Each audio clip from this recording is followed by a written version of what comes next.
Very early on, I started realizing that I was termed as a Gothard girl. That I hated so much. And that was in the first few weeks that I was there. I was warned by other girls, be careful with Bill. And he was like, oh, no, let's get on our knees. We're going to kneel before the Lord. As I close my eyes to pray, I'm like this, and he links over and he grabs my hand and he starts like massaging my hand with his thumb. But as he's praying, he's beginning to like push his body up against mine, like his forearm and then his elbow and his shoulder and then his waist and his thigh. And like, he's just slunking himself Closing up against me. I can't go any further, but I also don't know what's happening. What is this? I'm not prepared for this. It's no touch in my world. I started to really panic. And then all of a sudden he like nuzzles his head into my shoulder and my head. And he's like, it's your turn.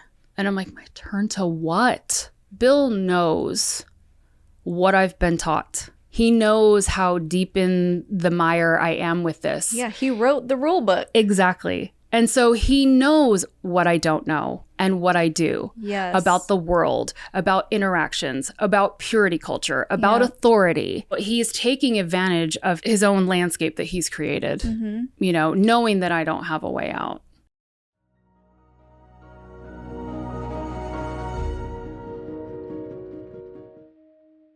Hey, my name is Shelise Ansola, and this is Cults to Consciousness, where we discuss leaving high-demand religions or organizations and finding healing and independence through awareness and true individual sovereignty. As always, if you're only listening and you'd like to see our faces, you can go to our YouTube channel at Cults to Consciousness, where you can like, subscribe, join in on the conversation. We love seeing those words of encouragement for our guests who are bravely coming on and sharing their stories. Remember, guys, they're real people here and they do read the comments, so we love seeing those positive words of affirmation for them. So today's guest, she's actually here in studio with us. So exciting.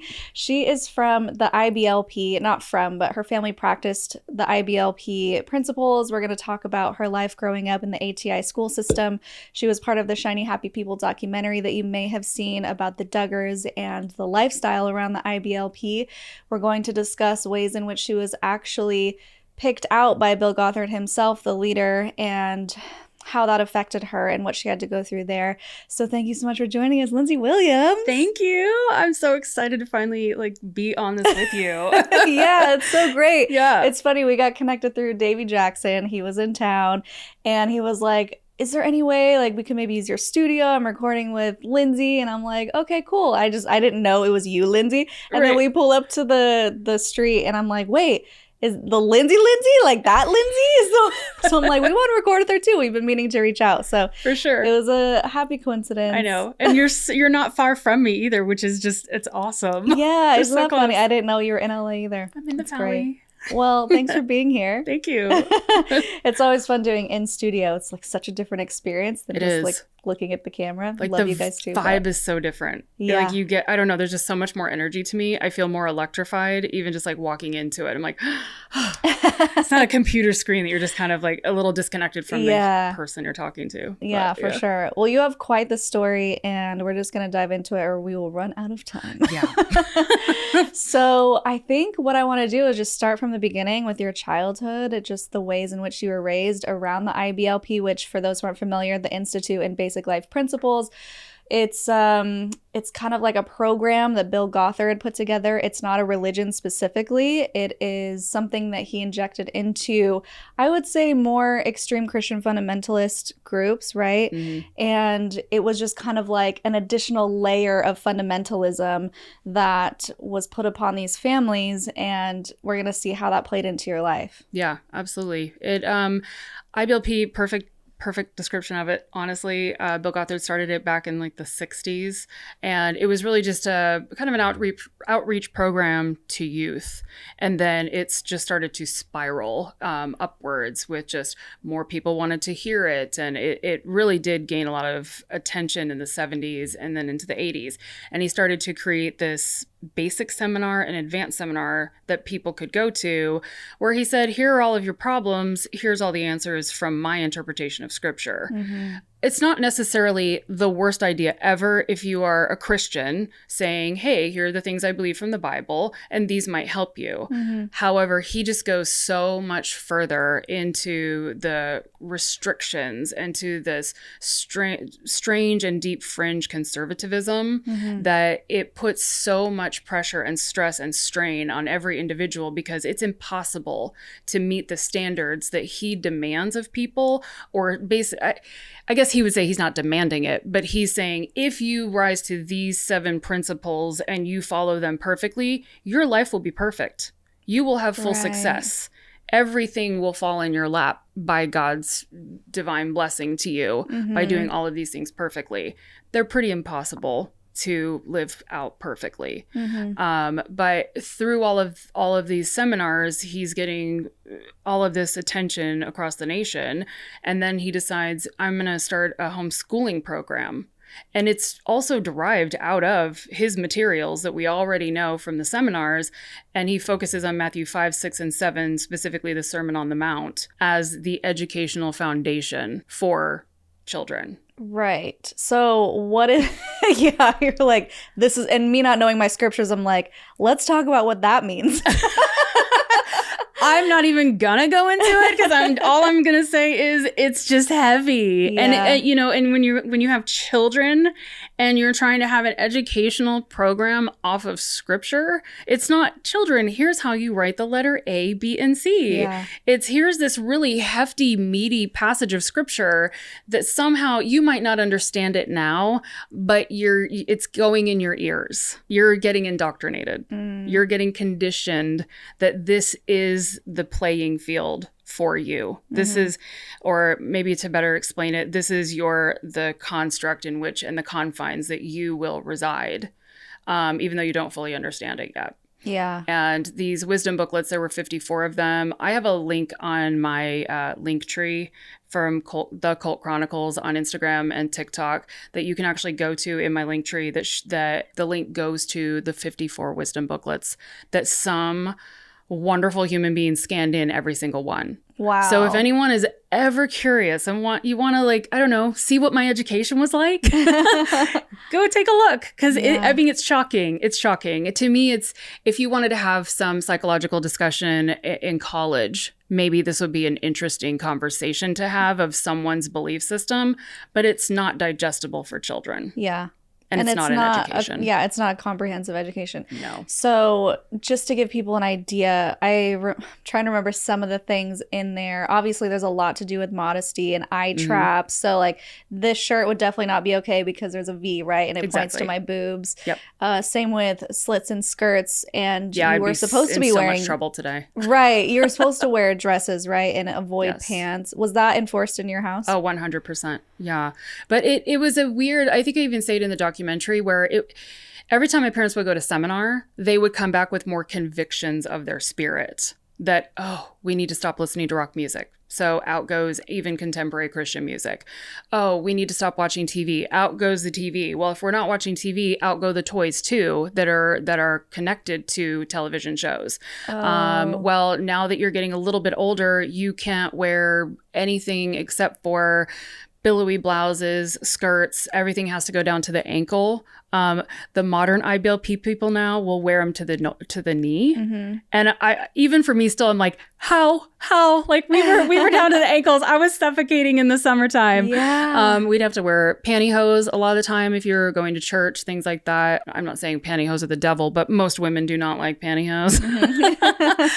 But it was always, I almost feel like if you were raised in church where you go to Sunday night church versus Sunday morning and you had that, it was a little more casual on Sunday nights or Wednesday nights, that was my daily attire, was like a Wednesday night or a Sunday night church. Oh, wow. Yeah. It was never, rough and tumble outfits anymore. I could wear denim skirts and things like that. But again, denim skirts had to be down to the ankles. That sounds so hot. I had it's so temperature smothering. Hot, not sexy hot. So hot. Like I have, or at the time when I was younger, I had clavicles that kind of popped up and those were unsightly. Like I couldn't have my clavicles showing. Oh, wow. And so I had to wear things that were higher up. Gracious. Yeah. Just like a higher up cut, or if I'm wearing a shirt like this, it would have to be buttoned all the way. And I always felt like I was kind of choking. I couldn't wear the sleeveless or even like a little cap sleeve was out. I had to like cover a little bit more of my arm, bring it down to the elbow. And then if it was sheer, if it hugged, I mean, it was just so many things. I hated shopping. And even now, I still can kind of hate shopping sometimes because I look in the mirror and I'm like, I just don't know. Yeah. Is it good? Is it bad? Do I care? Am I being overconscious at some point? But that really started to infuse itself into my life probably around 13, 14 years old. And even like, I don't know if you remember, but like the Gunny Sacks dresses or Jessica McClintock, they had all these like little baby flower patterns and then all the lace that would V on the front. Even that V, though it came up to the neck, that V was bad.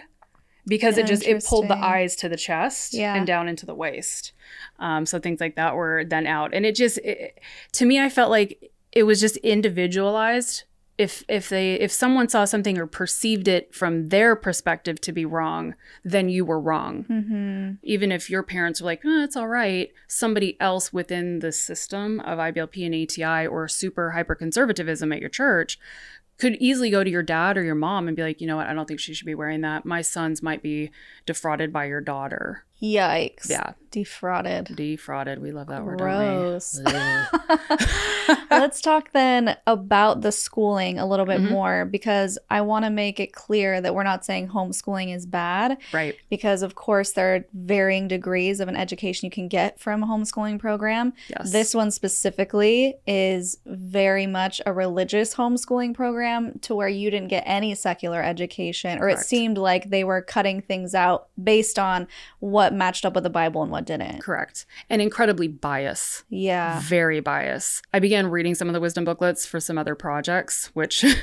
against my better judgment, I'm reading them. I'm like, I shouldn't be going back through this.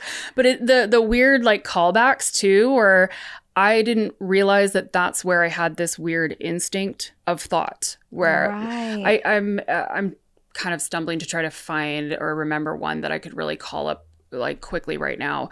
But I just, even like the eye traps or defrauding, where you're like, I don't know why I feel this way. But then you start reading it again and you're like, oh my gosh, like this is so damning to the person that wears any defrauding outfits, according to Bill Gothard, and then reinterpreted by every other person out there. Mm-hmm. So when it comes to the wisdom booklets, it's a lot of that indoctrination of how Bill believes in his fundamentalist, very rigid authoritarian belief system. Parents were allowed to supplement. They could add on like Bob Jones textbooks, Becca textbooks, anything that they wanted to supplement with, although it's highly encouraged that it be a Christian-based material. Mm-hmm. And so I don't want to say that with the wisdom booklets, I never had a textbook in front of me. I did. Mainly they were Bob Jones. But I'm looking at Bob Jones's textbook as a reference material and not as a linear education that is building upon itself. Like, oh, let's get the 5th grade science book and open it up only to this page to read this one thing, close it back up. Okay, that helped us with the wisdom booklet. It's always this like assistance to the wisdom booklet. It's not that building education where you start to really understand the basics and the fundamentals that you need to have as a child growing up. Mm-hmm. What are some of the things now that you're an adult you realize that were lacking in those booklets? I hate to say it, but literally everything. Really? Yes. Math, science, history, everything. Because it's all based on pulling from the Sermon on the Mount. So even the very first wisdom booklet, I think almost every kid from ATI, we all remember the eye issues like myopia and presbyopia. And it all pulls from, and he looked into the mountains and seen the multitude. Like from the mountain, he saw the multitude. So now we have a medical resource. I'm 8. I'm having a medical resource that's now talking about eye diseases. And I have no context for anything about medicine, but just here's some eye diseases so that you can remember how when Jesus saw the multitude, was he looking at them with myopia, with presbyopia? With like, is he looking at them directly? Does he have like a wandering eye to where he's like looking around things and not at them directly? Yeah, it's almost, it's an analogy for the scripture. It's not anything that sticks with you for, like, I couldn't tell you anything else about the human eyeball. Yeah. But I could definitely tell you about how Jesus saw the multitudes, you know, and it's infuriating. You know, when I got a lot older, I wanted to go to cosmetology school. I don't have a GED. I don't have a high school equivalency. I had to go and get one at almost 30 years old. Wow. And I barely passed. Barely. And I was so heartbroken. Instead of looking at, hey, you got through it, now you can go to cosmetology school, I was terrified to go to cosmetology school. How am I going to learn the things that I need to know? The chemistry, the science behind hair color, like geometry to cut hair. Yeah. Like I was aware of, you know, what I didn't know. Mm-hmm. So how, if I'm barely passing a high school equivalency test at that age, I did not walk into cosmetology school with any level of confidence. I was terrified. I didn't learn how to study. I didn't learn how to hold on to information unless it had that analogy kind of reference to itself. So I even learned how to learn wrong. And that was very stressful for me. I was sick all the time. I would throw up before tests. The only thing that pushed me was my desire to do something bigger than the crap I had been dealt. Yeah. You know, I wanted this for me. And as terrified as I wasn't going to let it stop me from at least having something that was my own. But the whole time, angry, pissed off, just, it's so unfair. Yeah. And that's terrifying. Yeah. Going into a situation, knowing what you don't know, but also not knowing what you don't know. Right. And hoping that when you encounter the things you don't know, that you can get through it and figure it out with this limited amount of information that you had growing up. What was it actually like on a day-to-day? Would you just do a booklet? Was there a testing situation? Were you just supposed to read things? There were only 3 of us kids growing up, so my mom had it actually easy. When you think about the Duggar family or these like really huge families, we were only 2 to 4 years apart, my younger brothers. It's very schoolhouse learning with IBLP. So everybody comes together. Doesn't matter your academic level or your age. Okay. And then depending on the parent, everyone has a different experience. So for my mom she did the best that she could at like giving myself and my middle brother things that were a little bit more difficult than my baby brother, who needed things that were more simple. But for the most part, he would only have half days when we first started because his attention span was like 0. Mm-hmm. And then, but my middle brother and I, we had been in public school. I was up until the 3rd grade. He was up into the 1st grade. So we understood what it meant to go to school, sit still, learn from a teacher. But my mom was just like grossly unprepared because I mean, I think I say it in the documentary where I'm like, what is this? Like, what? This is not how it works. And we're opening this wisdom booklet. Honestly, as a kid too, it was black and white with this weird blue tone, probably close to actually the blue I'm wearing.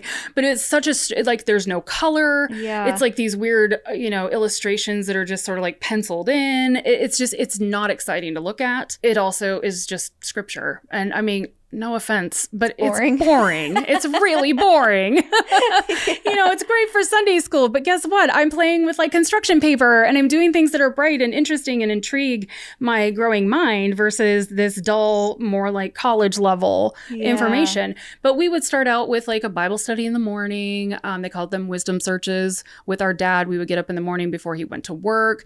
We were very ritualistic in the way that our family functioned. There was like, my dad would start playing IBLP music and that would wake us up. And then we would take vitamins and our orange juice. And then we would come out and we would sit down and we couldn't eat anything. We had to sit down and we had to have the wisdom search first, which was reading 5 Psalms and a proverb.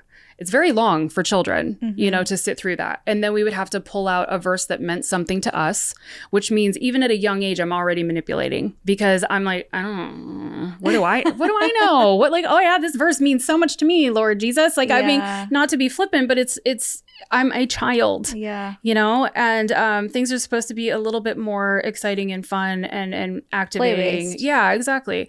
And especially I'm the oldest one and I'm bored out of my mind. And here's my 2 little brothers and they're just like swinging their feet and, you know, da da da. And then we get in trouble if we're not paying attention. So we would do that. And then my dad would go off to work. We would have cereal. Then we would literally just like start right in with a wisdom booklet. And that would guide our entire week. But every day my mom would kind of focus on different parts of the wisdom booklet, and it would build upon itself as we went. And then we would have extracurricular kind of things where we would maybe do an art craft or something, or research in the Bible and the thesaurus and the Greek lexicon. I mean, at 8 to 10 years old, I'm looking at Greek lexicons. Yeah. You know, there are some skills I have. They're just really not useful at this point. And then, you know, there were times where we would go out and do ministry type things, go to nursing homes and things like that. I don't begrudge those types of situations. It helped us to care about others. It's not that every single day of my life was the worst day ever. Yeah. But, you know, you're bundling it in, though, with a lack of education information, and then you're withholding your children from working with others, from learning from others. You know, we were very isolated in the way that we could play with our friends. We couldn't go over to their houses. We couldn't watch movies with them. We absolutely had nothing to relate ourselves to because I don't know the last Thundercats episode. I don't know what My Little Pony's doing these days. You know, sorry. You know, but then even we couldn't play with those toys either. Yeah. So then what are you doing? It's, to me, like, I fell more into doing like athletic things with my brothers because I didn't want to sit with girls. I had nothing to associate myself with. And then all they want to do is talk about boys or, you know, the latest magazine or whatever's going on or whatever girls did back then. You know, I'm basically just confined to this very odd space. Yeah. Wow. That's incredibly isolating. Yeah. And I'm sure frustrating, especially when you got older and you realized there was so much missing, that there were gaps in your education. Huge. So they didn't actually test you out of anything. It was just kind of like, read these books and now you're educated. Each state has their own testing for education and for educational development each year, the SATs. And a lot of homeschoolers, not every homeschooler, but a lot of fundamentalist homeschoolers will avoid the states that require an SAT. They will go to a more friendly state where it's like, hey, you're homeschooling, cool. That's cool for us. We trust you. I personally think that every single state should test every single homeschooler across the board. The ones that are doing wonderful things academically for their children and the ones that are not. Because no child should be left behind in education. And I know what it's like to be that child. But a lot of fundy extremist homeschoolers will avoid the states that require testing. My dad was in the military, so we ended up defaulting by him getting sent to a state where they required testing. So my parents found 2 teachers in our church that they asked them, will you do the testing for our kids? And I actually got really excited because I thought, oh, it means I'm going to get to go to a public school. Like, I can't wait to see lockers. How weird. Like, I remember thinking that so much, like, I wish I had a locker. Yeah. How great would that would be so cool. But I thought, well, this could be really interesting because I can be in a classroom again because I missed it and I knew what that was about. I liked the structure of it. I felt that I was being nourished in the way that I wanted to as a kid. And then my parents were just like, no, you're not going to be going to school. You're just going to go to their house and you and your brother are going to test in their living room. And it was just a card table and we sat there and we tested. But I remember sitting there going through the testing, realizing I didn't know a lot and I was guessing at everything.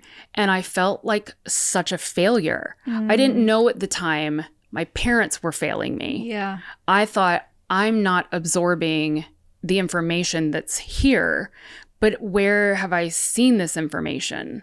Like I don't have it in my memory banks. I've never heard of like these long division problems. I was doing some math books, but I wasn't getting a lot of math attention. My dad actually told me at one point, I was still a young age. I might have been a very young teenager, but I struggle with math so much that I would just sit and cry over doing, one page in this math book. And my dad finally said, look, you know enough to sew and cook, and that's really all you're ever going to need. And I remember feeling so defeated that that's all I was good for. Yeah. You've reached your potential. And my mom even tried, there was this program called Morton's and Math, but it was this like visual program where it was blocks, like 100, 10s, 2s, and I could push the blocks around to formulate the math problems. And as soon as I had that, things made more sense. And I wish that my parents had understood, or even that IBLP had understood, that every child learns differently and schoolhouse teaching is not really effective for all of your children. I'm a visual learner. And it's crazy to me that I fell into cosmetology school, that I fell into doing hair and makeup, because it is all visual and hands-on. I have a hard time when someone just shows me a piece of paper on how to do like a curl set. I'm like, just show me. Yeah. I don't want to look at the paper. Literally makes my head stop thinking. And then I get into panic, obviously, from the way that I was raised. It's like, it's all just like CPTSD. I'm like, I can't do it. I'm not going to hold this information anymore. And it's going to leave my brain. But if I do it with my hands, I'm like, I've got this forever. And so the Morton's in Math definitely helped, but only to that point. Yeah. Where my dad's like, well, you can cook and sew. So, we don't need to do math anymore. Oh, wow. Yeah. What was the environment like at home when they implemented these practices? Did you notice a change in your parents' behavior? That's an actually really interesting question. I don't know that I can say in the beginning that I saw much difference. It's probably because I was having to navigate the amount of difference that was put on me. I definitely am aware of my mom having struggles with it. My dad was just not home because he worked. And I think when you're the patriarchal male, what change is really happening to you? You get to demand everyone else change. And you're not having to wear a skirt. Mm-hmm. You're not having to have all of your fun things taken away from you because you're an adult. So, even to this day, sometimes I wonder, did he listen to rock music on his way to work? Because no one else was listening, no one else is there. Yeah. What is he like in the workday, in his workplace? Was he acting this, really well-controlled conservative Christian man, or was he just like chumming it with everybody? I will never know unless he were to say so. I was a lukewarm Christian, but definitely would come home with an authoritarian hand, and we would all, our getting in trouble would pile up throughout the day. and you would have to fear for the father walking in the door. And then that would all fall upon you, and whatever discipline, usually spanking was our discipline. But my mom, she's a very vivacious human being. She has a lot of spunk and spark. And I did notice that she just bucked it a lot, but wanted to be the example to us.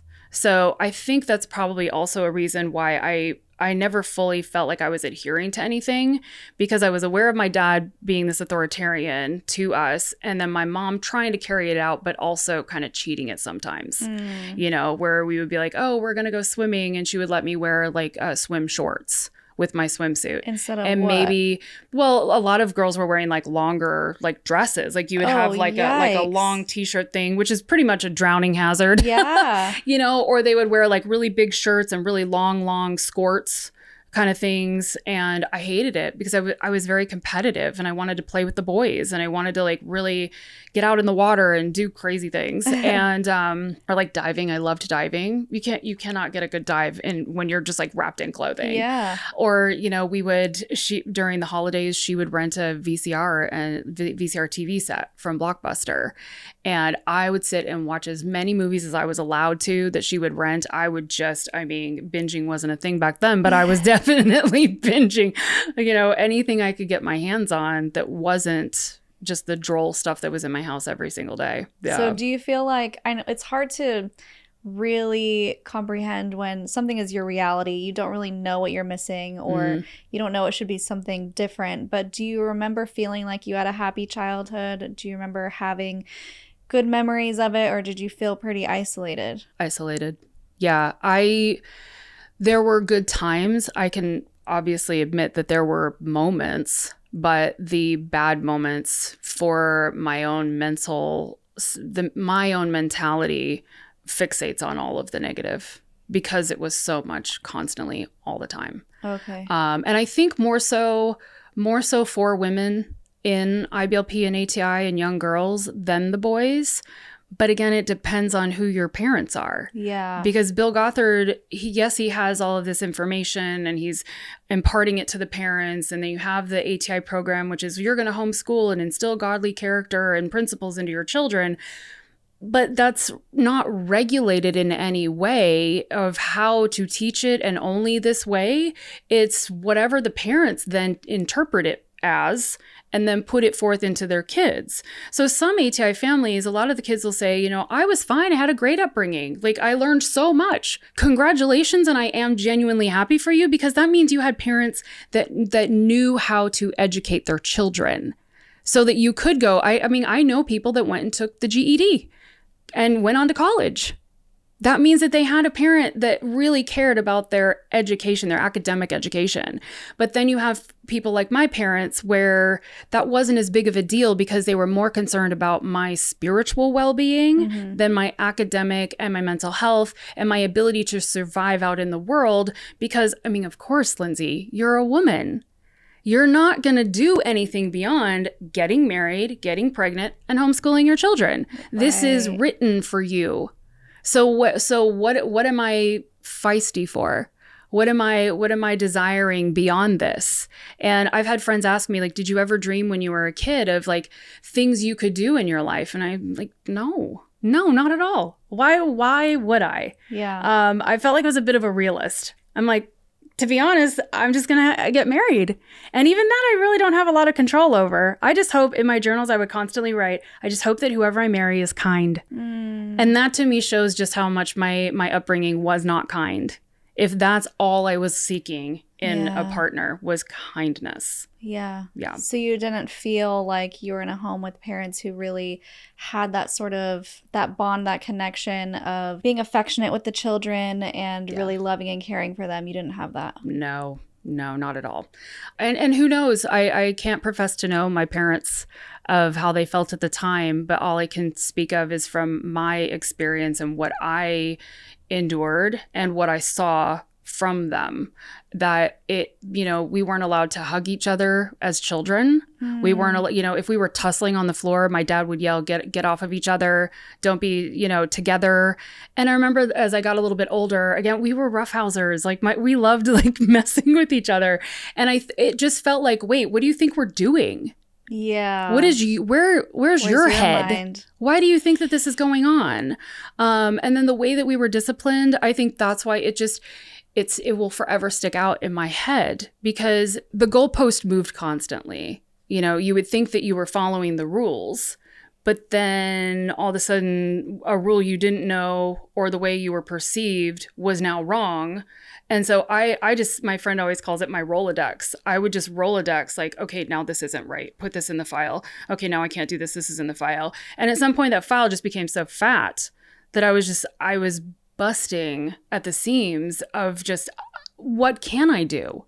And I'm pissed off. I'm angry. I am a shell of myself, but I'm pretending to be a shiny, happy person. Yeah. And so everyone thinks everything is fine. Meanwhile, I'm just dead inside.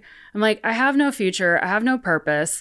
I basically have to give myself to Jesus. He's not really helping me at all. Doesn't matter how long I cry out. I had a prayer closet. And so I would go in there and get on my knees and just be like, what else do I need to sacrifice to you? Just let my dad stop hitting me, please.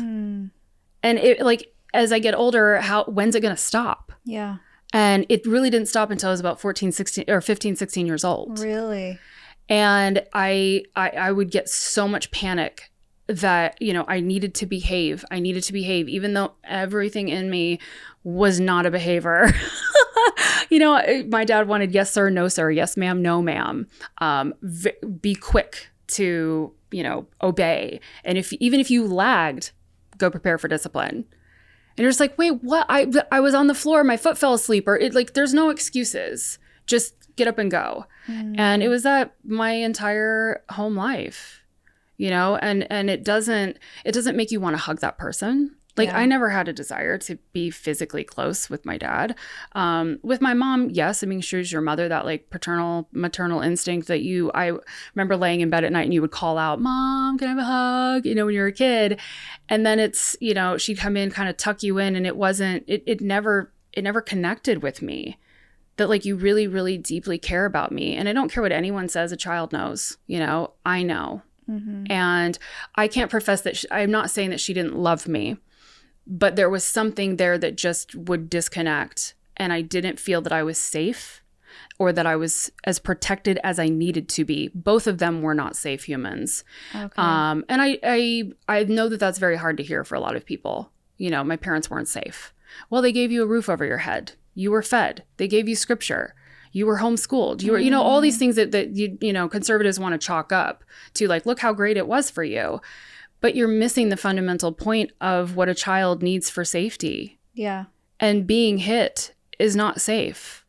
And I did not know it at the time that it wasn't safe. What I knew was I can't trust you. I don't believe that you have my best interest at heart when you say one thing and then you very quickly will hit me for another. That's very confusing in your developmental years. And I went through that from 8 to 16, 17 years old until I ended up meeting Bill Gothard. And we can kind of see where I'm like, yes, I will go with you, Bill Gothard, to headquarters because I do not want to go back to that. Yeah. There's literally zero future at home, but sit and wait for some guy to be like, hey, I think I want to marry you. And then I have to decide with not much context, is this the right choice? But first, my dad gets to make that choice. Then it filters to me. And I knew for myself that pressure was going to be so heavy that what if I didn't want to? How was I going to face that? And would I really have a choice? Yeah, that makes total sense. And I'm glad that you talked about your childhood because I knew that it would play into your experiences with Bill and just the way that your brain was working and probably the acceptance that you were craving. And he maybe filled some of that in any sort of way that made you feel at least a little bit safe or wanting that connection. It makes total sense. I wanted to have you have a tape that you brought of your younger self. And it's just going to be so interesting to hear the little you and like trying to be the best version that you can within these principles. And then obviously our audience is going to see how you are today and be like, whoa, totally different person. It is. I'm going to preface this to say I was 18 years old at the time of this taping. Okay. And I had been at headquarters. I think I'd only been there maybe a couple months. Okay. It wasn't long, maybe even one. But they always ask people that are working at headquarters, at some point you will give your testimony. And for all of us like religious Christian kids, that basically means telling how you became a Christian, how the Spirit of God is moving in you. And of course, the pressure when you're at headquarters, you're also talking about the impact of IBLP, ATI, and the homeschooling program. And then you're also kind of just giving those little ticks of like, here's how many kids are in my family. Here's when we got into the ATI program, la, la, la, la, la. Like all the things that we just all use in a very strange social setting for us to identify with each other. Yeah. It's not a normal way to socialize with somebody, obviously. Like, oh, what's your birth order? You know, like we don't say that in normal life. You know, you might ask that later after you know someone a little while, like, oh, you have siblings? Oh, great. But no, we start in hard. That's so funny. We did testimony meeting in Mormonism. It's once a month. Oh, wow. It was fast and testimony meeting. So you would have to not eat or drink anything until sacrament meeting where you would get the bread and the water. They didn't do wine or grape juice because they were cheap and you can't drink alcohol. Right. But everyone would go up and it would be the same thing like, my name is Shelise and I know this church is true and I love my mom and dad and Joseph Smith's a true prophet and I'm so grateful for my family. And it was like you could just there was a script basically. Yes. And then if you were one of those people who people perceived as really spiritual, you would go off script and you would just like tell a beautiful story about how the Lord changed your life or whatever, like the church and everyone would be crying and we're all so hungry and tired and we're just like emotionally manipulated into this spiritual feeling. Yes. And then, you know, because you would cry and have a real human emotion, reacting to someone else's real human emotion, then it's, oh, the church is true. It would just like confirm to you this church is true. Now, I'm not saying you can't have spiritual experiences. Right. Absolutely. But the way that they use those experiences to emotionally manipulate people into thinking that something is true. Yeah. Like just because you have, it's like I could cry with you while I'm having the Starbucks, and that doesn't mean like, oh, Starbucks is true. You know what I mean? Like you can say that. You could say that about anything. Is. Cheers. Starbucks is true. Is true. That's so blasphemous of me as a Mormon, ex-Mormon.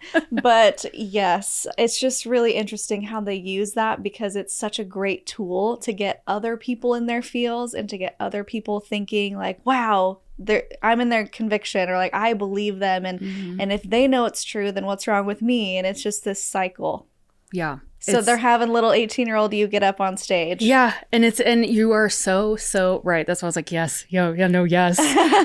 It's emotional manipulation. And I mean, for you guys, the fasting part, oh my goodness, yes. I still to this day hate it. I hated and will always hate fasting. I will only fast for a medical procedure. Yeah, right. But it does. I remember they would give testimonies at the big seminars, the ATI seminar when it used to be in Knoxville. Now it's known as they're held at Big Sandy. But when it was in Knoxville, Tennessee, it was in this huge coliseum. And you would have just this tiny little person on stage giving this hugely effective testimony. And as a kid, like I'd be so moved. Like, wow. That like God does work in someone. Yeah. Like he's not working in me right now. He's not helping me at all, but like apparently he does. Yeah. You know, and it helps to like confirm the beliefs of others and to solidify it for them and to help them want to bring more people in. Yeah, it's just that manipulation drives me crazy. Yeah. But yeah, so without further ado, here is my 18-year-old overly spunky self. This morning, my name is Lindsey, and I'm 18 years old. I have two younger brothers at home, one's 16 and one's 14, and I love them dearly, and being away from home has just showed me how much I really do love my brothers and how much I miss them and my family, and I am grateful for the way that my parents have brought me up. I received Christ through their influence and my brother's influence when I was 8 years old, and I remember kneeling beside my parents' bed and them trying to tell me what Jesus had done for me, and me realizing just how much he had done. And at that same year that I became a Christian, we also got into the ATI program. And at first I was not too happy with my parents. I was in 3rd grade, and we were living in New Jersey at the time. And the schools were not that wonderful, and nor was the schooling system. And my parents had a real struggle with the Board of Education because they were not happy, or they did not like the idea of homeschooling. And so when I got out of public school, I gave my mom terror. I kept telling her, Mom, the teacher didn't do it this way. I'm not supposed to do this like that's what the teacher told me to do it differently. But I'm so grateful for her persistence, because if it hadn't been for her, I know I would not be here at this time. And my parents began to go to the seminars during the year, like Knoxville, the training seminars, and they would come home and they would tell me all about the different people that were at those seminars and the staff members that had come up and given their testimony, and they would tell us all these testimonies, and I was curious as to what was going on. This was strange from a 3rd grade classroom, and so I was wanting to see more about this, and I always heard that when you get to be 12 years old, you get to go to these seminars, and so I wanted to be 12 really fast so I could go to these seminars. And then the Lord moved us. My dad's in the military, and he moved us overseas the year I turned 12, and I was really disappointed. I thought, no, wait a minute, I want to go in, I want to see this program. And the Lord worked a way for my mom and I to come back to the States and for me to go to my first seminar in Knoxville. It was the first year that they had the Knoxville seminar. And I was overwhelmed with joy at the testimonies and the faces of the people, and I committed then that I wanted to be like that. I wanted to have that joy, that enthusiasm, the smiles that they always flashed at you when you walked by. And shiny, happy people that year they also had the Russian delegation come, and I had such a heart for Russia when I saw those people and the hunger that they had for the word. They did not have the word like we did, and they wanted to to hunger and thirst after God. They wanted God in their country. And I purposed then that I would start praying for Russia, and also that I would start praying that the Lord would allow me to come to headquarters. And I was 12 at the time, so over the years, I've kind of wondered, well, Lord, am I going to go this year? Am I going to go next year? And I had to die to the idea of coming to headquarters. The Lord started working in my life in other areas, and I knew that He had things for me. I just didn't know what, and I was at a loss of, Lord, what do you want me to do? And when I yielded that to the Lord, He opened the doors so wide to come here that I was in unbelief. I thought, there's no way my parents are going to agree with this. This is a totally wacko idea. And they agreed wholeheartedly. Even with all the changes that were going on in our family, they said, go. This is what we want for you. And I talked to them on the phone. I said, are you sure this is what you want? And they said, yes, this is what we want. We want you to go there. So that inspired me to come here and to become like what I had seen at Knoxville and to become what God wanted me to be. And the Lord gave me a life verse 2 years ago when I was going through the faith journal and reading through the Bible. I knew that I didn't have a life verse and that I wanted one that I could found my life upon. And the verse is Isaiah 42, verses 6 and 7. And it says, I, the Lord, have called thee in righteousness and will hold thine hand, and will keep thee and give thee for a covenant of the people, for a light of the Gentiles, to open the blind eyes, to bring out the prisoners from the prison, and them that sit in darkness out of the prison house.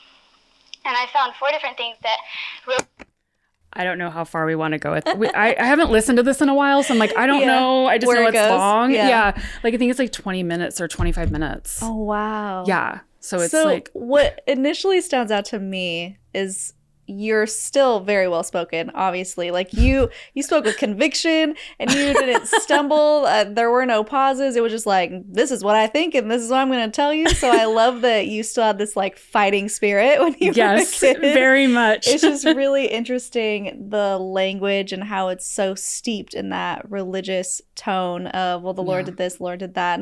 Not that there's anything wrong with that, but it's very clearly your perspective and your tunnel vision from, you can tell like what you were raised in. This is your life. This is what you were trained to be. Yeah. And you're very clearly presenting that and proudly presenting that. And so it's really cute and sweet to hear like how convicted you were. Well, and I'm also representing my family. Do you know what I mean? Like, I'm not just there as like, hi, I'm Lindsey, but I'm there to show people that my parents did a great job. Yeah. I don't want anyone to think ill of my family, even though I know that it is just a tumultuous disaster. But I was like, I'm finally here, something that I did want at one time. But I will say, by the time it actually was offered to me, I had a 35-year-old man wanting to marry me back home. He started looking or asking my father about permission to marry me when I was 17. Whoa. So that was kind of on the table too. So I'm like, I don't know. My dad still thought I was too young, but it was still in the works. Like, this guy was kind of working towards being able to marry me.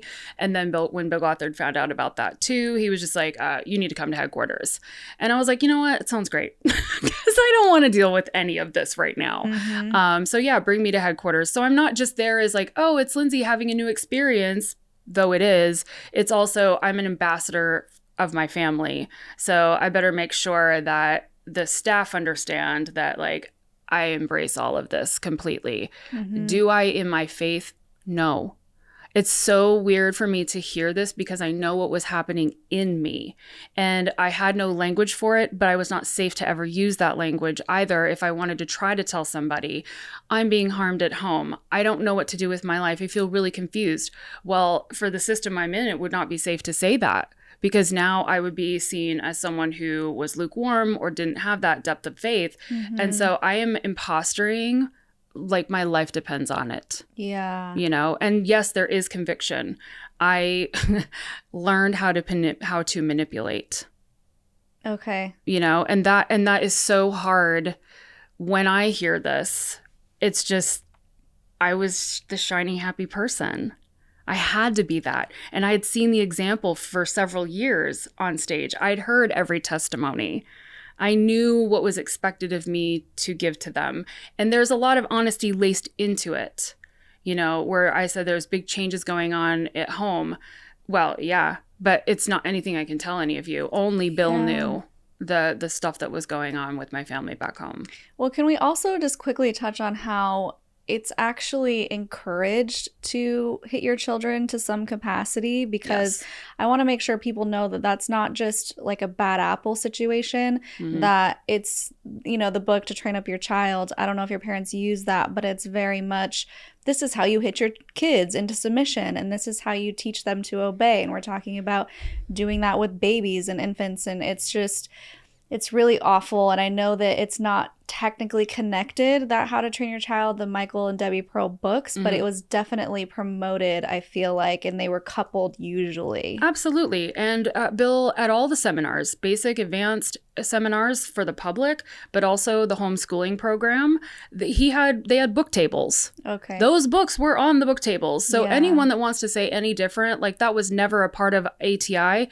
Okay, yes, it's not in the wisdom booklets, but it was material that they backed and supported and sold, and everybody would purchase them. So it's still information that is being backed by IBLP, supported to the families. My family, we were a little bit older when my family got in. We didn't have infants, so the blanket training thing was not anything that happened to us, but my parents very quickly adhered to hitting us. I even don't really like using the word spanking, because it just feels like you're kind of glossing over what's actually happening. Let's be honest here. Adults are hitting children.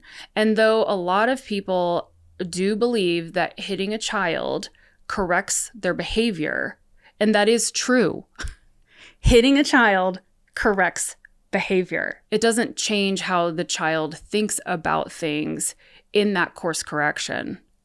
You are conditioning them to stop and not do something, not because it's right or wrong, but because you're hitting them doing it. Yeah, exactly. So there's not a nurturing getting developed with you and your child of like, look, you ran into the street and that scared mommy, because mommy doesn't want you to be hurt.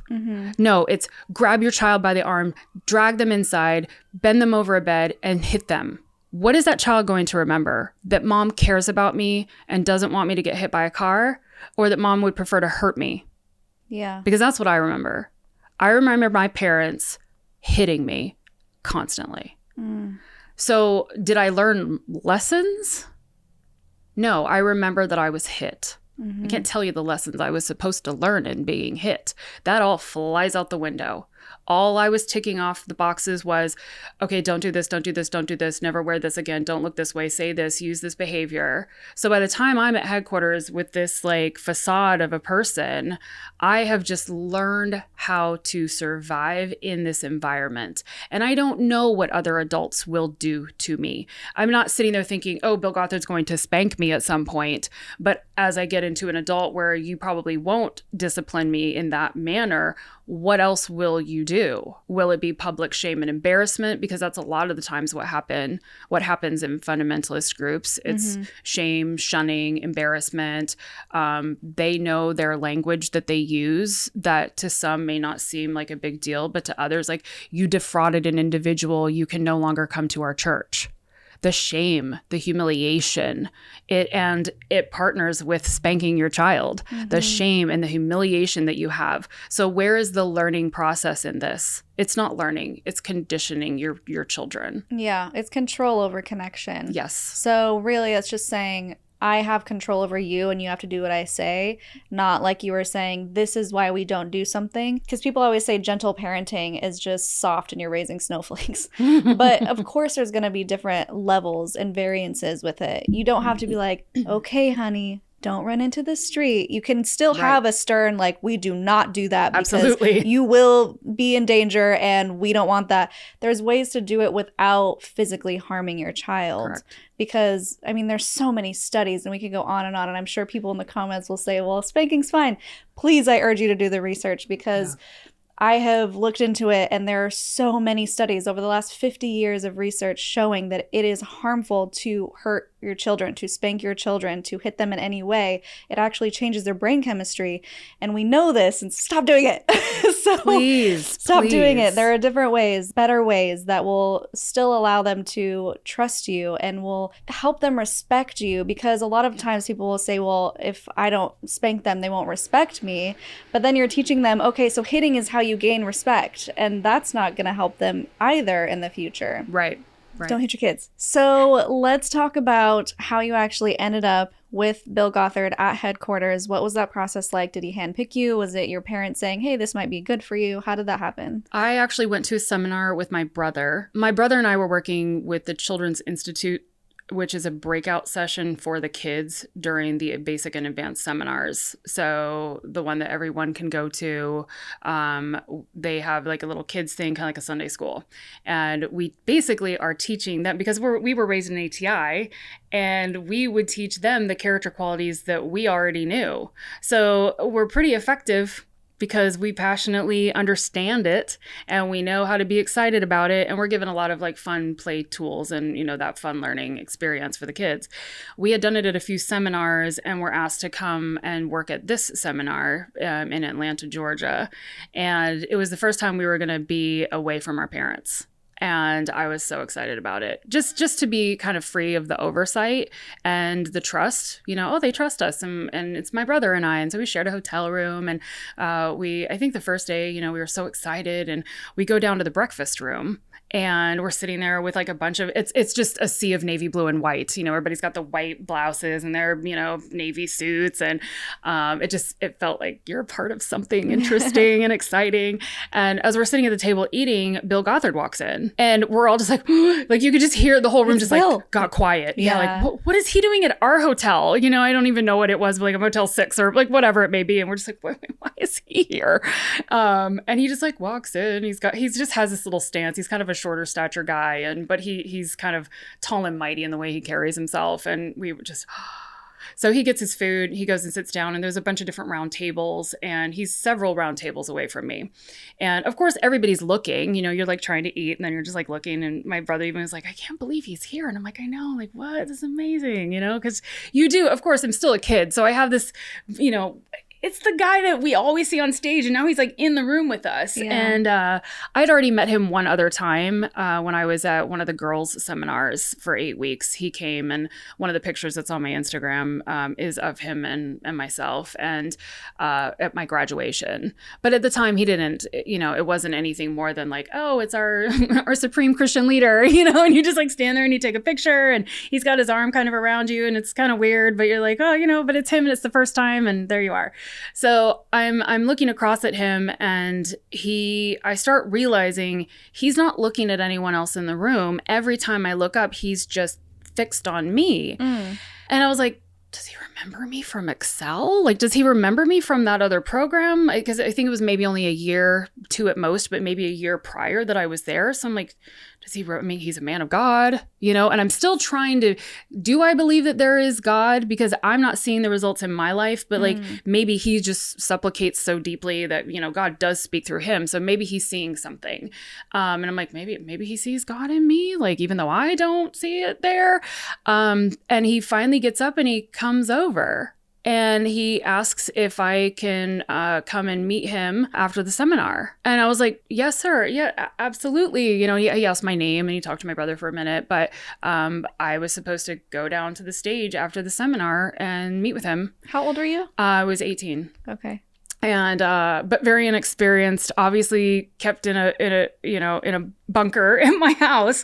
So even meeting him, I was giddy as all get out, you know. And of course, I'm realizing that the whole room is watching this whole thing happen. And he just like comes to me and like, hey, I want you to come and meet with me afterwards. And as the day went on, I started to think, I don't know, does he see bad things too? You know, is like, maybe he sees that I'm a problem child, because I kind of always have been a little bit, you know, of a rebel in spirit. Yeah.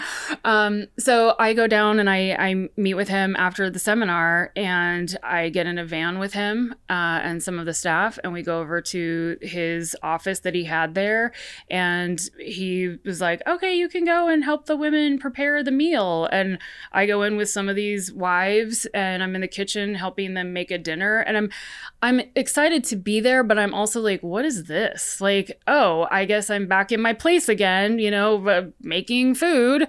And so we get this all together. We go to sit down, and he walks specifically over to my chair as I'm sitting down, and I just like sit down. And he leans over like my shoulder and whispers in my ear, "You're supposed to bounce." Because I was too far from the table. Oh. But I'm like, I don't know why he's supposed to. Yeah, and I'm like, I don't know why he's scooch in. Why is he standing behind me? Yeah. And then I'm like, oh, okay. Like, I don't have guys ever do this. It's not a thing in my experience. And so I was like, oh. And so I remember lifting myself up a little bit, and he pushes the chair in really far, and I was like, whoa. I was like, whoa, okay. I gotta move this back. But then we have this dinner, and I'm like, I just already feel like on edge. I'm like, this is weird. What is this for? I was the only student from the seminar that was there with Bill and this table of people. After the meal, we go into his office and we start talking, and his assistant is there in the corner. Male assistant is in the corner with a computer doing things, not really paying attention to us, I guess. But Bill kind of goes into the check boxes. Well, how old are you? What birth order are you? When did your parents get into ATI?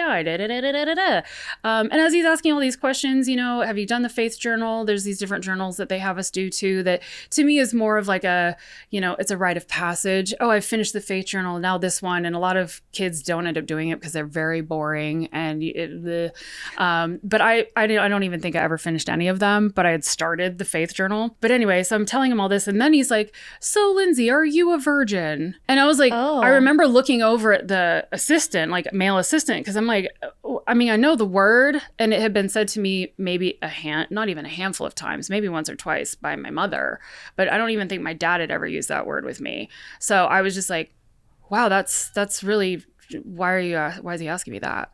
And I was like, well, yes, sir, absolutely I am. And he was like, well, do you have anyone that's courting you, or have you ever entered into courtship? And I was like, no, but there is a guy at home that's interested in me. Because at this point, I'm like, why would I not tell him the truth? Why would I not tell him everything about myself? And so I was like, well, this guy at home. Oh, well, how old is he? He's 35. And he's like, well, that's a problem. And I was just like, well, he's been talking to my dad since I was 17. And on it goes with the conversation. And then he asks me what I think about the seminar, yada, yada, yada. Then the night ends. And his assistant takes us, we go back to the hotel, and Bill goes to his room, and then I get into the elevator with the assistant, and he's like, well, this has been quite a day for you, hasn't it? And I was like, yeah, it's been really an interesting day. And I was like, I'm sure you see this happen all the time to other people. And he's like, yes, I do. I wrote it in my journal. Oh, wow. Yeah, that's how I recall that one, because I wrote it down. So I remember reading back on that, and I was like, wow, even the assistant saw this happen all the time. Yeah.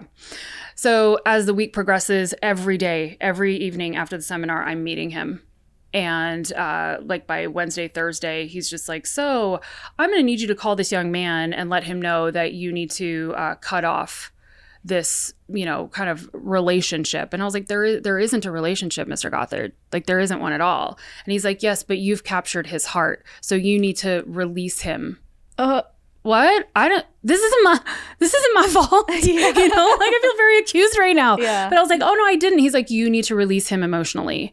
And I'm like, but I'm not emotional about him. Like, I'm happy to not marry him. And he was like, yes, but you've captured him emotionally. Like, he kept trying to push it into me that I had attracted this situation, and I needed to be the one to cut it off. You had attracted a 35-year-old at 17, so clearly it's your fault. Yes. So I had to call him up. And I didn't know what I was doing. I'm sure I was not a smooth operator. It was more just like, well, I'm at this thing, and I talked to Bill Gothard, and basically I've apparently captured your heart, and I'm so very sorry about that. But I think I'm probably going to be going to headquarters, so I wish you a great life. Like, it's just I'm a teenager, and I'm not an 18-year-old. We heard what you sounded like. Right? Yeah, you heard me. Like, I'm not real. Like, this is ridiculous. So I did that, and then he called my parents Thursday or Friday night and just said, I would really love for Lindsey to come to headquarters. And he had already told me, like, I would love for you to come to headquarters. Would you be interested? And I'm like, yes. Again, the home life. I don't want to be there, but I don't know what will happen there.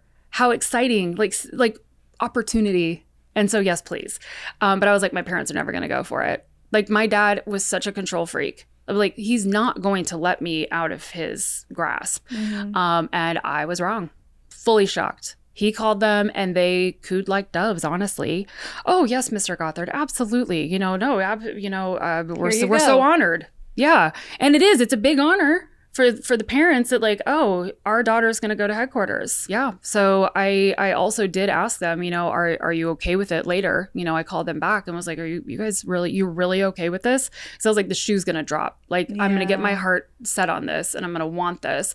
And then it's not going to happen. Because that happened to me a lot. I would try to do something I wanted to do a missions trip and then it was working out and then no, you can't go. I want to do this. No, you can't. Like, maybe you can entertain it and then no.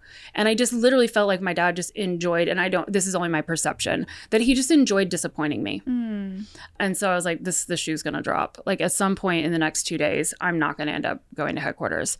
And nothing stopped it. And here I was at headquarters. And a month later, I'm giving this cute little testimony. Yeah. So did they just put you up in like a dorm situation? They have houses up there at the headquarters facility. The other training centers were big hotels.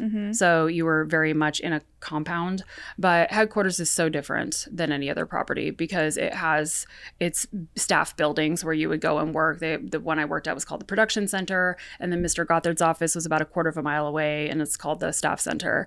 He had houses or property that the Institute owned up there and also homes. So he had a bunch of real estate up there. So the girls stayed in these houses that were walkable to the production center and then up to the staff center. And then he did have one sort of like a bigger apartment building that was up by the staff center that was women only. And then there was a building directly across from his office called Brook Manor that also was women only. So I think it's very telling that all of the women were close to the facilities and the guys were further away. And I mean, it's Chicago, so it's kind of, it's the suburbs, Oak Brook, Illinois, but it's a very affluent area. Crime is like minuscule, but the boys would have further to walk and all of this. But I still think that it's because Bill wanted to have access to the girls. Much easier, safer access for them to just like walk up to his office, which I did a lot when I first got there. So I was put in a home at one point that was further away from his office. And every day, like when I first got there, he was not there. I think it was like a week or so that because he was still doing seminar circuits. But then when he got back, he wanted to have this conversation with me every night. He wanted to like have this like prayer session with me. The very first time that it happened, I still, it was just on rinse and repeat for about 6 months afterwards. The same thing happened every time that we would go to pray. And his assistant would be in there. His assistant would kind of hesitate about leaving. I would honestly just sit there for like 3 hours at the desk, and Bill had his desk, and I would just bring my Bible and my notebook, and I'm ready for the Lord, whatever you need me to do of service, sir. And then he would not utilize me at all. I would sit there and I started feeling like I was just a doll sitting in the office. And sometimes he'd look over and he'd wink at me, or he would, just kind of like nod back and forth like this, or ask me to go and, can you run down and get an ice cream sandwich for me? And I'd run down to the kitchen below and bring him up an ice cream sandwich. But then at the end of the evening, like when his assistant was packing up, he'd be like, so do you want me to take you home, Lindsey? And then, Bill would say, well, we're going to pray for a little while. So, you just go on ahead. And he would hesitate a little bit for the first while, and then after a while he would just go, because he's like, well, this is what, I don't know, whatever Bill wants. But Bill would take me over to pray. And the very first time I went to sit down on this little couch, this little velvety couch, which will forever disturb me. And his office has red carpet in it too. So it's like red carpet, red velvet couch. I mean, it's alarming and aggressive.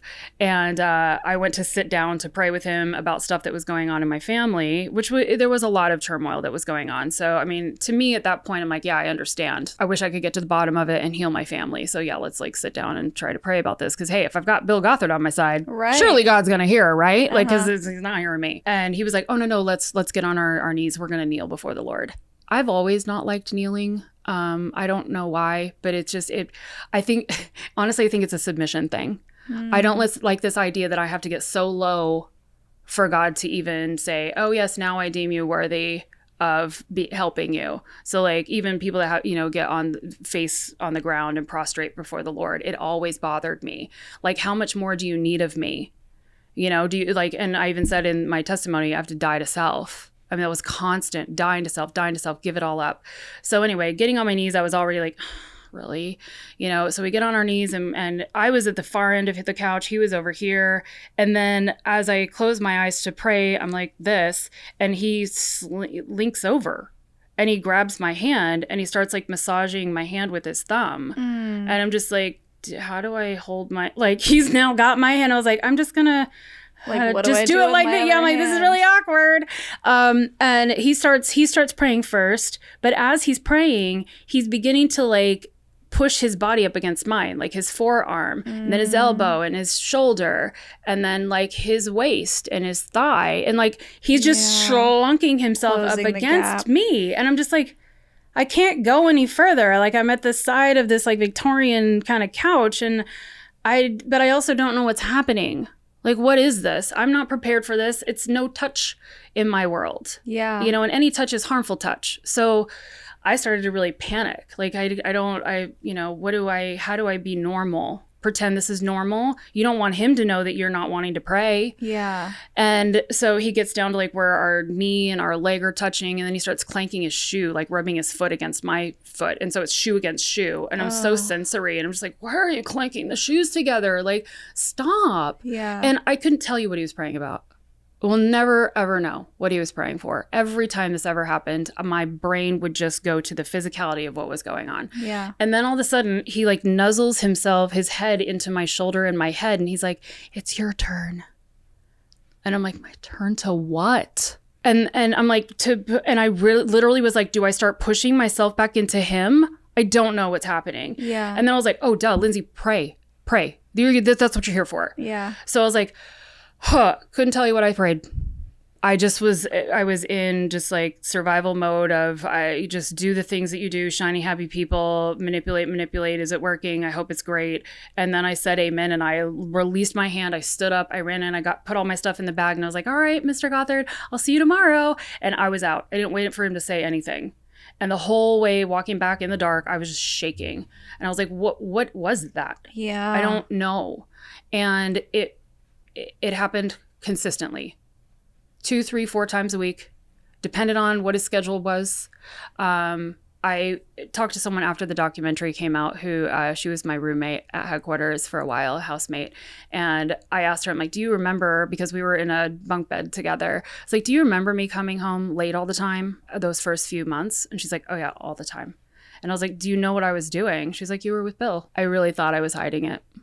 I really did. She's like, no, we knew it. We knew you were up there. I just, because sometimes one wonders, am I really remembering it all? Yeah. And she's like, no, you were there all the time. And that just happened every time. I would just have to steel myself and be like, this is what it is. Mm-hmm. He would play footsie with me underneath tables when delegations from other countries were there. He would always ask me to come to the front head table for dinners and Bible studies and things like that. Meanwhile, he's reaching his foot across and like rubbing his foot, on my shin and my foot. I'd be in the vans and someone actually reminded me, because they were in the van at one point with me. This was after the documentary. And she was like, I remember him inviting you to take your shoes off. And I always remember my shoes being off, but not why were they off? Because it just seems so ridiculous, because I don't want to have that physical interaction with him, but why were my shoes off? Mm-hmm. And then she was like, I was in the side seat and he invited you to take your shoes off, because he had these bucket seats where he could face me and I could face him while we were driving. And then he would like slink his foot across and just start rubbing his foot on my foot. And I would always like try to pull my feet to the side, like, I'm just adjusting myself in the chair. And like, if I pull him over here, and it was like he had telescopic legs, and just like his legs would just grow really long, and he would find a way to like rub his foot on mine. And it never went any further than that. Not saying that that's okay, but with other girls he did, and I to this day I'm grateful that it didn't go any further, but I don't understand. I just don't understand it. I knew he could get away with it. To me, I'm like, you just knew how far you could go maybe with me. that if you had tried anything further, that I probably would have punched you. Yeah. You know, just out of what the F, you know? Oh my gosh. That must have been so confusing for you as a teenager, growing up with this idea of no touch, or like you said, any touch is bad touch. You're not supposed to kiss until you're married, right? Right. You're not supposed to date. So you don't even have these interactions with men at all. And now here is the man who has complete power and control and authority over you, who is the head of this group that you're supposed to be not worshiping, but kind of in a way people seem to be like praising Bill Gothard. Mm-hmm. And now he's doing this to you. How confusing. Yeah. And meanwhile, my parents are like, oh, you're at headquarters with Bill and blah, blah, blah. And I'm like, yeah, the ministry's going really well, blah, blah, blah. Like, I'm not telling them anything. Because you knew to be ashamed of it? Yes. Yeah. And maybe not ashamed that I was doing something wrong, but knowing that if I said anything to anybody, I knew what the answer would be. Yeah. Well, you must be doing something. And let me clarify when I said you knew to be ashamed because of how they taught you, not that you should have been ashamed. Exactly. Yeah. Based on what you were hearing. Yeah. Yeah. I also knew that my parents' goalposts moved and I didn't trust them. I never did. So why would I tell them something like this? They're not going to be on my side. They're going to toe the line of Bill Gothard's teachings. That was their default. Well, Bill says, you know, and if Bill's touching me, you know, then I brought it on myself. And I did not tell them until 2 years ago what was actually going on. Mm-hmm. My mom even said to me at one point where she's like, I was telling a friend that I just knew that something had happened at headquarters, but I didn't really know what. And I wasn't sure that I could handle that. And I'm like, and so you noticed something was wrong with me? You never thought to ask? Ever? She picked up on it, but wasn't ready to hear what it was that was going on. And here I am in my 40s going, I knew I couldn't trust you. Yeah. It hurts. It's horrible. And at the same time, even more awful is that Bill knows what I've been taught. He knows how deep in the mire I am with this. Yeah, he wrote the rule book. Exactly. And so he knows what I don't know and what I do about the world, about interactions, about purity culture, about authority. And so he's taking advantage of his own landscape that he's created, you know, knowing that I don't have a way out. Yeah. How long did this go on? The intimate prayer times, probably about 6 months. And they began to fade out because I stopped telling him as much about what was going on at home because there was a lot that was not cool. And I would share those things with him. And I started backing off on telling him that so that I wouldn't have things to pray about. Yeah. Because it didn't dawn on me for a while, like, because I think that a part of me was like, well, I do want prayer. It's the only thing I know that helps because obviously we're not calling the police or anything. You know, we're not going to do the things that probably should happen. That's probably an oversell of it, but I'm just using it as an example, you know, that we could call somebody for help, but that's not happening. So then, you know, I realized I just need to stop giving him things to pray about. However, at that time, I got a blood clot in my hand.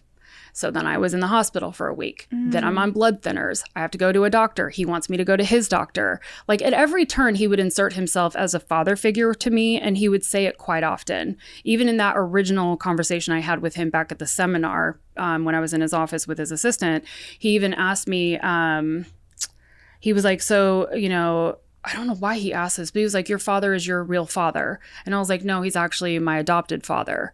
And he's like, well, I will be your spiritual father. He like immediately inserted an authority over me of ownership and control. And so at headquarters, he did the same. And when I went to the hospital or I had to go to his doctor, at one point I went to his physician because I was getting blood draws. I was on a blood thinner and I walk in, I think I've been going, you know, for maybe three or 4 weeks at this point. And I go in for the blood draw and his physician's like, oh, so Bill called me this morning and let me know that if you'd like your mole removed, we could do that for you today. And I was like, what? Is it cancerous? Because I did know that like moles can become cancerous, and I lived in Florida, so I'm like, well, is there something wrong with it? And he takes a scope and he looks and he's like, no, it's fine. It's actually very healthy mole. And I was like, okay. And he's like, well, if we remove it today, it'll probably be 2 weeks, you know, that it'll take to heal, but you'll just have like a little Band-Aid and we just freeze it off, la la la. And I was just like, And I just defaulted. I was like, but Bill teaches about self-acceptance and that we have to accept the way that God made us. And I've never hated my mole. I mean, I think it makes me unique. And so I'm going to just accept the way God made me, is what I said to him. Wow. And then on the drive back, though, I'm like, I started to get like heart palpitations because I'm like, what happens when I see Bill? Yeah. What happens when I see him? Like, did I not follow his authority, or did I do the right thing by accepting how God made me? Is this a test? What do I do? It's the most ridiculous situation. Like, no one should be put in these situations, but here I am having to have these types of thoughts with someone who should be deemed safe as a spiritual leader. Yeah. And when he saw me, because I was so scared, I was avoiding him like the whole day. And then I finally couldn't any longer. And he sees me, he's like, oh, Lindsey, what about the mole? And I was just like, I accept the way God made me. You teach that. And he's like, well, it could brighten your countenance, though. And we always want to try to brighten our countenance for the Lord. And I was just like, I don't. Oh my gosh. So clearly you don't like the mole, but I'm afraid of needles. I've already been through this other situation medically. No, I'm not going to go and get my mole frozen off. Thank you very much. Goodbye. I just remember just leaving the office feeling so defeated and so weird and uncomfortable. Not that I needed Bill Gothard to think that I was now beautiful. I kind of was starting to not care what he thought, but I was just like, this is so strange. Like everything, he's constantly contradicting his own teachings. Yeah. I don't understand why, like, it's okay for him to do this, but then we all live with like our lives fundamentally changed with these principles that he teaches. Yeah. They weren't connecting for me. Yeah. And well, not to mention, he doesn't even have a family, but he's telling families how to be better families. Yeah. It's unbelievable. Never married, never had kids. Yeah. And I think what's even more gross about everything you just said is he's like, oh, you need a father figure. Let me be that father figure. But then is crossing the line in this sexually abusive way. Yep. It just makes it even more disgusting. Yeah. So that's what a father does? Yeah. Because I already know what another father does. And neither of them were good examples of what fathers should be doing to love their kids. Yeah. Yeah. So I know that from our previous conversations, you had some guys that had been sent away and you were blamed for that. So let's get into how that happened. I didn't know about the first one because I had not been there long. I think I'd been at headquarters a few months.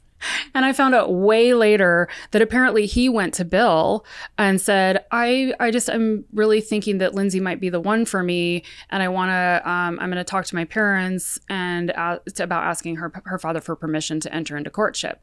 I'm 18, by the way. And Bill was like, oh no, this is not right for her right now. And he sent the guy home just for letting Bill know he was interested.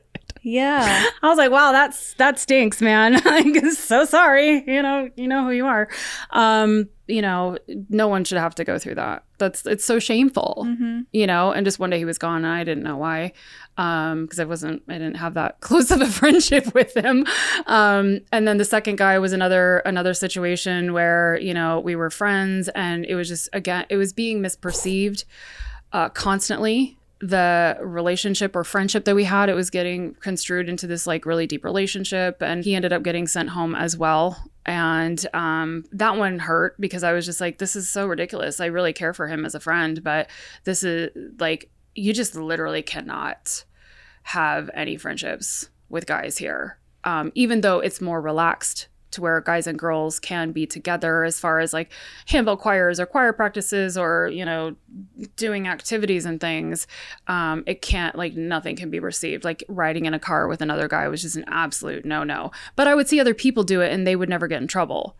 So I just started realizing at some point, like, I just have a target on my back. People, very early on, I started realizing that I was termed as a Gothard girl.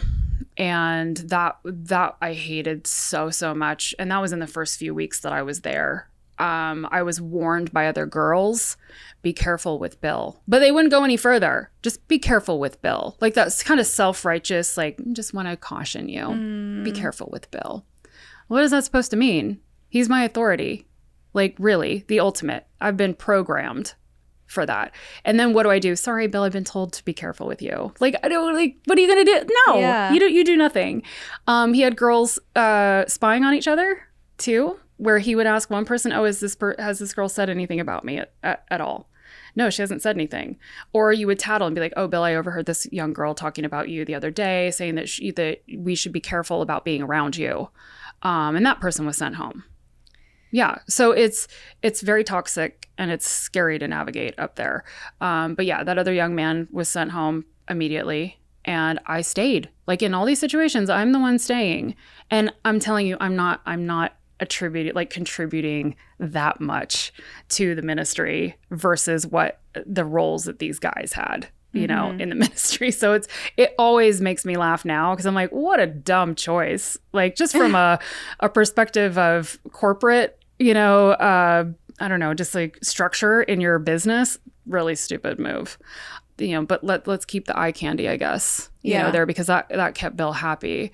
But I was warned by my Pastor Fraley. He was basically my immediate boss or manager where in the department I worked in. At one point, he was like, you really need to stop telling Bill about what's going on with you. And I'm like, I've been trying. You know, and he's like, yeah, but you know, even with your medical issues and blah, blah, blah. It was, again, this like weird, elusive-y kind of caution thing, you know, just try not to spend as much time with Bill. And I'm thinking, why don't you guys talk to him? Yeah. Like, how can I avoid him? If I avoid him, he's going to send me home and I don't want to go home. Yeah. There's no future for me at home. So I'm going to do what I can to make sure that I stay here, where I feel like I at least have an opportunity or a chance or something to focus on. I was making a little bit of money because I was on staff. So I made like $5 an hour. And that was the most money I'd ever had in my entire life, you know? So I had my own motivation to want to stay. But then my husband happened. I gotta say real quick, because I want to talk about your husband. Yeah. It's awful to me that people knew he was a predator. Not your husband, Bill. Yes. They knew he was a predator and they tried to tiptoe and tell the young women to be careful. But like you said, no one did anything about Bill. Right. So he's supposed to be this prophet-like figure, but everyone knows he's problematic. Everyone knows that he's being sneaky. Everyone knows that he has, quote, Gothard girls. Like, this is not some big secret. And yet you are the ones being blamed for it. Mm-hmm. But then at the same time, so I want to point out that it's weird that you weren't sent home, because in the IBLP standards, it's always the woman's fault. It's always her that drew it in. It's always, well, what did you do to tempt them or make them fall? Because men just can't control themselves. And so it is very weird and telling that you weren't sent home and the guys were. It's clear that he was keeping you around because he wanted to. Yeah. Absolutely, he did. Yeah. And I just started getting, I started getting the feeling that my time was limited, just in general, because I didn't feel like I was liked by very many people there like the higher ups, you know, management, I guess you would call them. But I don't know. I also just started to feel so jaded. You know, this is not the shining castle on the hill. This is not the land of perfection. This is not a godly place. Mm-hmm. There's a lot of stuff that went on at headquarters. People were falling in love with their secretaries and then leaving their wife with 8 children. You know, I mean, there were so many weird things that would go on up there. Some wonderful, you know, young people are meeting young people. Probably for the first time, you know, and they're falling in love and they're going off and getting married, and then they're having tons of kids, and you know that should make Bill so happy.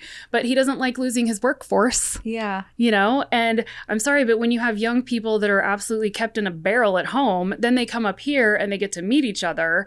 They get to know their personalities a little bit more than just like this weird courtship where they don't get to know each other. Yeah, people are going to fall in love, you know. But it just started to really irritate him because he was losing his workforce. Yeah. So with that, let's talk about your husband and how we'll get into the letter that he actually sent you. But how did you meet your now husband and how did that go? He actually came to headquarters with his brother. They were computer programmer guys, and so they came to work in the computer department. And definitely needed in a corporate environment like this, where we're having to keep all these records of homeschooling families and the IBLP seminars too. I mean, there's a lot of computer stuff obviously going on. Bill never really saw that department as a great department for him because it wasn't generating revenue.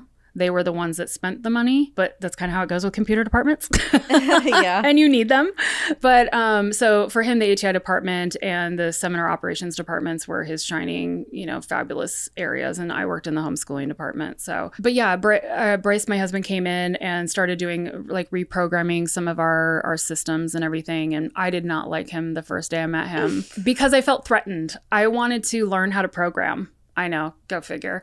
But what I loved for myself at headquarters is I started feeling like, ooh, there's other things I could do because now I understand an office. I understand what happens. And I was very into like the techie stuff. I liked computers and I wanted to design websites. And I thought, wow, I could like have a wedding website, design wedding websites or something like that. And I started feeling this potential of I could eventually go back home and work from home and do something effective and have my own money because I like having my own money now. Yeah. And so when the department said that they needed somebody to reprogram one of our systems, I was like, I'm going to go and get a SQL book and I'm going to learn how to program. For some reason, that didn't scare me like everything else has, educationally so far. But I was like, it's because I wanted it so bad. So I remember getting the book and starting to read it. And I was like, oh yeah, I don't know what I'm doing. But I was like, somehow I'm going to figure it out. And then he comes along and they're like, he's going to do it. And I was like, oh, I don't like you very much right now. Didn't matter how cute he was, how big blue his eyes were. Didn't know. I don't like you. But then I had to sit with him and show him the old system and what we wanted it to do in the new system. And that felt like I was just like hot coals on my passion of wanting to do it myself. I'm like, now I have to sit with him. But anyway, so we went back and forth for months of me like helping him, figure out the system. And he says he kind of fell like at first sight. He kind of like fell for me. And I was like, I'm sorry. I was just like, I was being a brat, which is, normal. But our relationship kind of grew. It was a friendship. And I had a phone in my house. He had a phone at his. And at this point, too, I'll interject that I had actually been moved after my medical issues. I had been moved from the house that was down by my office building. I was moved up to the house directly across from Bill's office. And so Bill could see when I was in my room. He would call me to come over and pray. Whoa. Like I moved my computer to another side of the room because I realized that even with the lights off, he could see my monitor. Glowing through the shears. And I didn't want to just start closing my curtains because I didn't want him to pick up on this idea that I was like shutting him out. So I moved my computer to the other side and I would kind of put a blanket over it so that I could like work and stuff later in the evenings and him not know that I was there. It was ridiculous. The level of manipulation I was going through, just trying to avoid him. But so I'm in my little room and I've got my phone and my husband and I he wasn't my husband, but he and I would talk back and forth, after work and things like that. And we just grew into this like really wonderful friendship. And at one point I was just like, I gotta kiss this guy. I'm just feeling this. And so I snuck him up one weekend. I was doing a bunch of filing and I had him come up to the attic with me where there were a bunch of other filing cabinets and no one was ever up there. I was constantly up there for stuff and no one ever came up. So I was like, I know we won't get caught in here. And we kissed, and it was everything amazing. It was fabulous. And I was like, I understand why my parents didn't want me to do this because this is pretty great. Yeah. Now I want to do it all the time. And who knows? I don't know all the other stuff, but who knows where this will lead because I feel hot and bothered. But we left that scenario, and later on that night we called each other because it became a routine for us to just call and talk about the day or whatever. And I was like, look, that kiss was amazing, thank you very much. But I was like, we can't do this anymore, like we can, like ever, because people have already been sent home because of me, and I'm not going to be able to live with myself. I won't live with myself if you become the next one that goes. And little did I know, once we hung up, a guy heard our conversation. I still to this day, I don't understand how. I think my husband had like a cordless phone. So I don't know if it was just like a weird snafu in the line because it wasn't a party line. But he overheard the conversation that we had and he knocked on the door like 1, 2 in the morning and was just like, I heard what you were talking about with Lindsey and I'm going to give you 24 hours to come clean and tell Bill or I will. And so I'm already like conked out and Bryce calls me back and he's just like, so this guy was at my door and he heard what we said and we have to tell Bill. I started crying immediately. I'm like, not again. I was like, this is it. And this time I really warranted it. Do you know what I mean? Like in my head, according to the way things work. Yeah. Yeah, this one's on me. You know, like the other two, come on. But this one, like, yeah, no, I did this, you know. But Bryce was great. He's like, it's no big deal. You know, we'll deal with it. I'll talk to him, you talk to HR, and then we'll switch and you go talk to him. And because I think he was hoping he could like smooth it over with Bill or make it a softer blow for me. It didn't matter. I mean, Bill was so disappointed and I wanted to throw up because I didn't respect the guy anymore. Yeah. I'm like, oh, you can do all these things. I have a kiss with a guy I genuinely think I love. And you're over here just like treating me like I have the scarlet letter pinned to me. It's just a kiss. It's ridiculous. And so something that should have been never, you know, crapped on became this, like, I regretted it. You know, I was just like, wow, I knew better. I've always known better. And I felt so much guilt. And then like a day or two later, Bryce and his brother were gone. They were sent home. And I was just like, oh, and I'm still here. Like, okay. You know, and I stayed for several more months at headquarters. I wrote his family an apology letter. It's awful. Oh my gosh. Wrote them an apology letter for a kiss. Yep, for defrauding their son. Ugh. For you know, morally impure, like being impure with him and causing him to fall as a Christian young man. Yeah. And then he wrote a letter to my parents, to my dad. Yeah, I still have them. It's ridiculous. But yeah, so it was about 3 or 4 months later that just one morning after staff meeting, Bill walks up to me and like, sit down, Lindsey. I can never just say what he says. I have to like this cadence with him. He always had this weird lilt. No, it's helpful. I it's like like it. so weird. But yeah, so he sits down and he's like, sit down. And he tells me, he's like, so the board has decided that you can no longer stay at headquarters. And I'm taking it in stride, just like listening to him. But inside I'm like, what the board? What do they have to do with anything? And he's like, I've tried to hold them off as long as I can. And I'm like, how long have they been talking about me? Like, I figured, well, you sent the guy home. And so, you know, I'm just still here, this godly lady. Obviously not. But yeah, it had just gotten to be too much. And they wanted me gone. And apparently Bill had continued to try to tell them she needs to stay or I don't know what he was saying to them. Mm-hmm. But they obviously put up with him for a while and they were like, she needs to go. And I'm like, oh, okay, well, you know, I can definitely pack up and head home. And he's like, well, we're going to send you to the Oklahoma City Training Center to be of service there. And I was like, well, you know, maybe I should talk to my dad, though, about it. Thinking, I don't even know if my dad's going to support me. But he was like, oh, no, it's okay. I already spoke with your father. You're going to go to Oklahoma at the end of the week. And I was like, I'm sorry, what? I had no choice. Yeah, I was going. I was 21 years old at this point, by the way.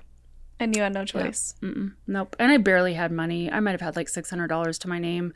And the idea of running away or, you know, leaving and getting a hotel and figuring out my life. I mean, it sounds great for a movie script, but it's not realistic. No, not at all. I know nothing. Mm-hmm. And even though I have a willful, independent, rebellious spirit, according to Bill Gothard, I was scared of the world. You know, I wanted to be a part of it, but I knew how much I didn't know. I was so aware of what I didn't know. And I didn't know if I could trust it. All I could think about was, oh, I'm going to get into like the devil's drugs and sex or like, who knows? So it was never really a thought for me to like try to leave myself. So yeah, I was shipped down to the Oklahoma City Training Center and I was there for 5 months, walked around literally feeling like the scarlet letter was on me. I mean, the wife that was helping lead the training center, it was always a husband-wife team usually. She just had it out for me. I mean, I was memorizing books of scripture, and then I was cleaning hotel rooms in the training center that were not being slept in or used. Yeah. There were days where I would like spit on the window just to have something to clean. Oh my Because I'm like, gosh. this is mind numbing. Yeah. And I'm 21. Like, this is a point where I should be living like this huge full life and experiencing things. And instead I'm trapped in a prison in a training center with, you know, fundamentalist fanatics. Wow. So we have so much more to talk about, Lindsey. Oh my gosh, you're such a great storyteller. Okay. Thank you. So I want to know all about this training center and also how you left and how you're doing now, obviously. So let's end it here and then we'll start up with a new episode. Brilliant. Sounds good. Okay. Okay. So I guess we just need to close it with a Linda listen real quick before we end. I really thought long and hard about this last night. Uh-huh. I feel like my Linda listen right now is for all of those who are still supporting IBLP. I hope you take a really hard look into your conscience and open up to see the damage that it has created. Though maybe not every single person in the program was, quote, harmed, too many were. Under your watch, and you are still allowing it to happen. So stop. Yes. I love it. Beautiful. Okay, where can everyone find you? You can find me at The Cult Chronicles on Instagram and TikTok. Amazing. And if you want to see my makeup work and all the things I do in my real life now, because cult stuff is not what I do now, you can find me at Crazy Pretty on Instagram and crazypretty.com. Awesome. Any other final thoughts before we wrap up? I just adore you. I adore This you. is so comfortable. Like, I love this. I feel like we could literally talk for 5 hours. We could for sure. We could for sure. This has been so great. Can't wait for the next Thank one. you Thank so you so much. much for being here. Absolutely my pleasure. Amazing. Well, guys, leave those comments down below. It really means a lot to us, helps the algorithm. Any way that you interact with the channel helps boost it out to more people so that they can become aware of these culty things and hopefully end them or just become more compassionate to those who are still involved. If you want to support the podcast, you can become a patron at patreon.com/cults2consciousness. You can get some of our merch. We have some t-shirts. Our number one selling is, I'm sorry for what I said when I was in a cult.